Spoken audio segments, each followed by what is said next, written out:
to another series of Individuality Unleashed. And today, we're going to be talking about what marketers can track and advertise given all the changes in data privacy. And I'm pleased to be here, joined in a studio by Joshua Rockoff, a career CDO. Josh, welcome. Hey, thank you so much for having me.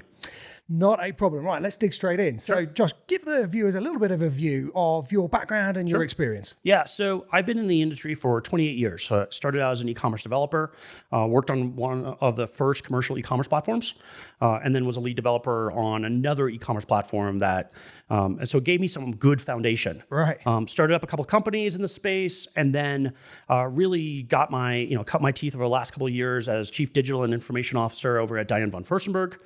Did the same title at Marquee Brands, revolutionizing destination maternity and BCBG, and had some previous stints at Kmart, at Karmaloop, David Yurman, as well as Urban Decay Cosmetics. Okay, that's credibility granted. So, Thank you. no worries. All right, so let's start. Before we get into some more of the detail, let's just start with a bit of the basics. Sure. Why should a marketer care about data privacy today? It's obviously a hot button issue. I mean, look, advertising's been around for hundreds, if not thousands of years. You walk around the streets of Pompeii, you see it on billboards, the billboards with the size of the buildings.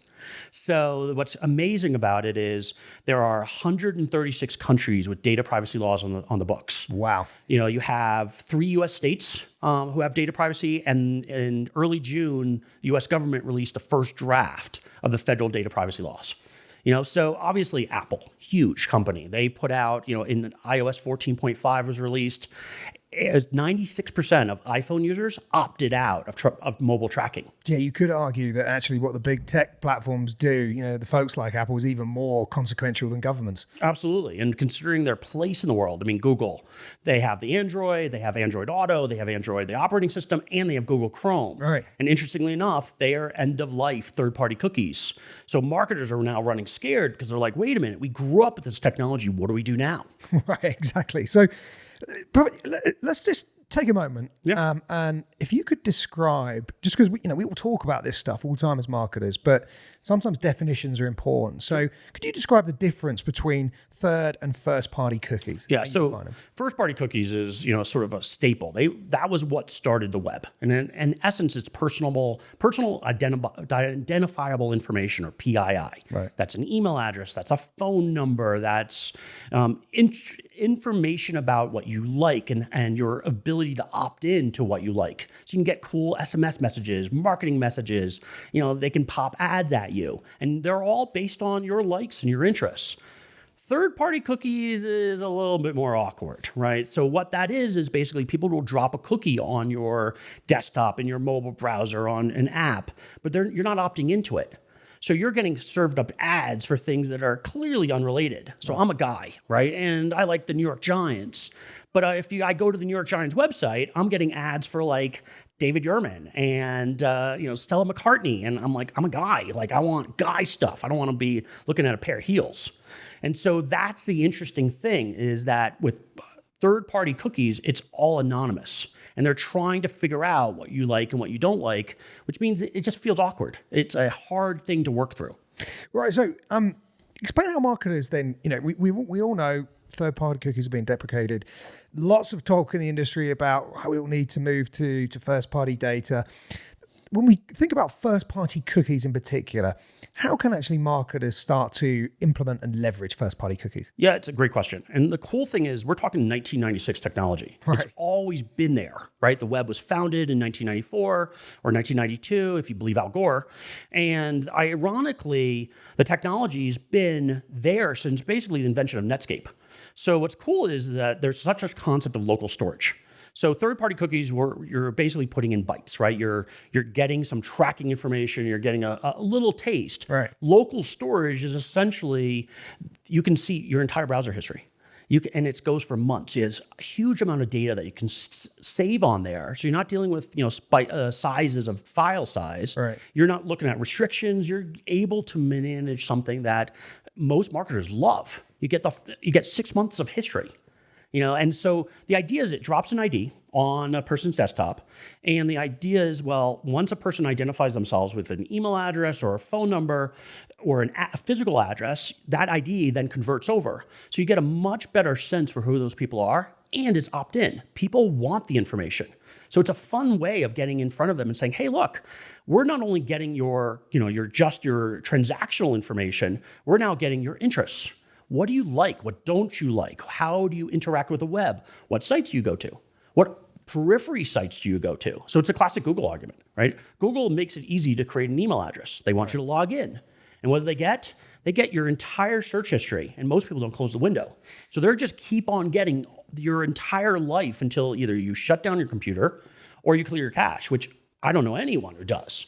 So then it just turns into this mountain of information that it's a marketer's dream. Because now you get to see, oh, you're really interested in shoes? Great. Here are the 5 websites that you're interested in. Now, let me steer you to mine. It's a phenomenal opportunity. So, all right, thinking about that from an opportunity perspective, how do you measure success?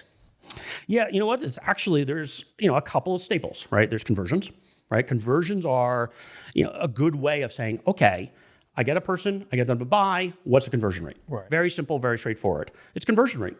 Right? Like I come to a website, I want to engage with you. How long does it take for you to go from being a casual, interested user to actually being converted into a paid customer? And then how do you do a second time and a third time and a fourth time? And it's all about customer journey and customer lifetime value. It gives you much more detailed empirical data versus sort of like that casual view. And then the last thing is click revenue, right? A lot of big companies really track, and small companies as well, of when you click on an email, what does it mean in terms of conversion? Like Wunderkind does an amazing job at this because at the end of the day, here's a triggered email. It was a personalized message of, hey, thank you so much for purchasing, or thank you for joining. And then looking at that email and saying, okay, did a person convert? Did a person click on it? And what kind of revenue did that drive, that one message? How have you actually used Wunderkind in the past? And give us a little bit of view of your experience. Yeah, Wunderkind's my staple. Like Wunderkind is the company that I go into. Most of the companies I use or I've worked on are distressed. They're turnaround situations. They need help. Right. And so Wunderkind, what they're amazing at is they're like service as a service business. There's opportunity there to say, look, I can't do it all. And email should be one of my top performing channels, if not the top performing channel. It's cheap, it's easy, and it's personalized. And so what Wunderkind does very, very well is that they're good at getting people to understand the message. You're personalizing, so it's one-to-one versus one-to-many. And you can really get personalized on it. You can get, instead of putting together like a mass blast, you can say, oh, you're interested in X, you're interested in wallets, you're interested in sunglasses. Not different than another person who might be interested in like blue sunglasses or yellow sunglasses. You can get that very interactive, personalized message and do it very effectively.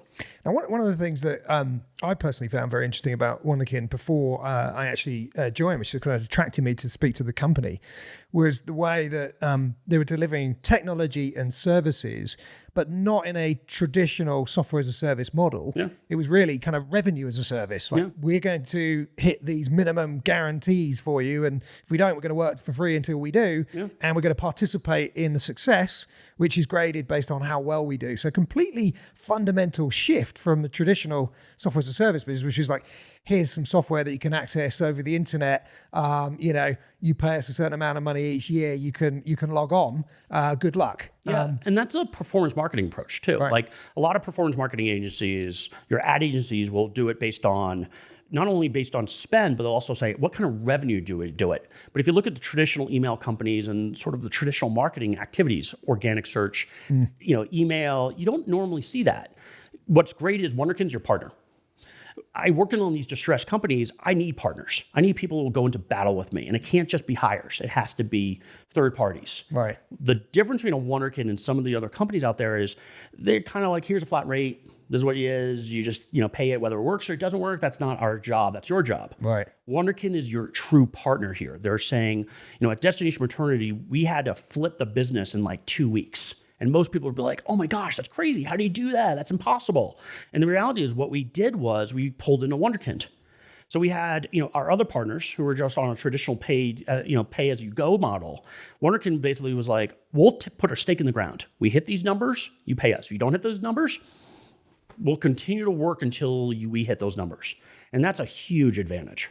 Yeah, I actually think it's a bit of a challenge to the industry at large because it's kind of put your money where your mouth is. Yeah, exactly. If you think your software and your service is going to deliver X, well, don't just say that in your marketing slides.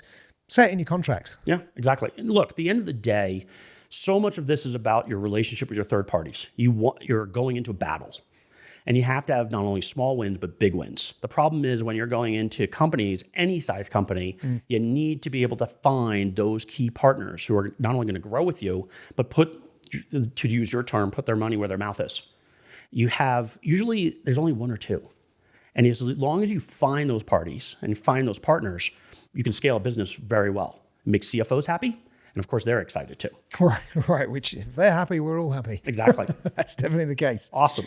Josh, thank you very much for joining us in the studio and imparting some of your wisdom. Well, folks, that's been Individuality Unleashed.